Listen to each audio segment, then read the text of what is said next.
Het college van Dantemardeel is eruit. Ze matten verder als uitvieringsgemeente. Dantemardeel liet onderzoek uitvieren naar hoe ze verder matten nooit de ambtelijke geerwerking maar Noord-East-Friesland ophoudt.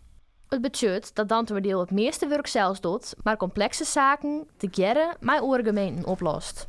De bedoeling is dat het een organisatie wordt die makkelijk bereikbaar is, een plotorganisatie, net al je managementlagen, bestuurlijk bereikbaar. Dus een kwarte lijntjes tussen bestuurders en ambtenaren om op die manier het werk wel snel onder de kant te krijgen en in directer contact te blijven met de inwoner. Jeder woe Dantemardeel nog netwerkgemeente worden. Dus een soort taken in de manden maar nooit eerst uitvieren. Burgemeester Agricola is blij dat de gemeente toch zijn oren koers vat. Wij proberen wat slagvaardiger te wezen en er wordt nog dichter op die meerschap te zitten en dat mensen nog eerder een antwoord krijgen op een vragen die ze hebben of verzoeken die er binnenkomen. Dantemardeel moet voor 2024 net alleen nog loskomen van Noord-East-Friesland. Er moet ook een nieuw apparaat opzet worden. Hoe dat eruit zien zal is nog net duidelijk. Er wordt haast 8 ton beschik besteld. De burger zal daar net voor wat van merken, want het yield komt uit de algemene reserve. Dat bedrag dat is voor de opbouw naar 1 januari 2024.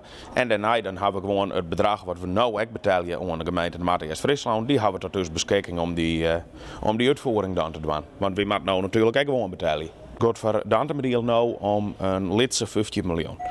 En dat bedrag dat wordt dan gewoon weer gebruikt voor de eigenambtelijke organisatie. Met het loskappelen en het opbouwen van een ambtelijk apparaat ontstaat het risico dat orentaken in Dantemardeel ondersnijd rijden. Naar Kempenaar is het wichtig dat er duidelijke prioriteiten gesteld worden. Wij gaan jou op inzetten. Hoe belangrijk is het op dat moment? Waarom moet er vaart achter zet worden?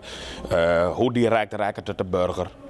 Dus die afwegingen die zal college met directie maken. Het keersenscenario is net wat burgemeente Noord-East-Friesland op hopen hier.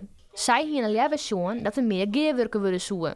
Beide gemeenten is het besluit in kwatten bij de Riedel. Ja, nou het eerst hier natuurlijk een heel oor vakkar en dat mooi.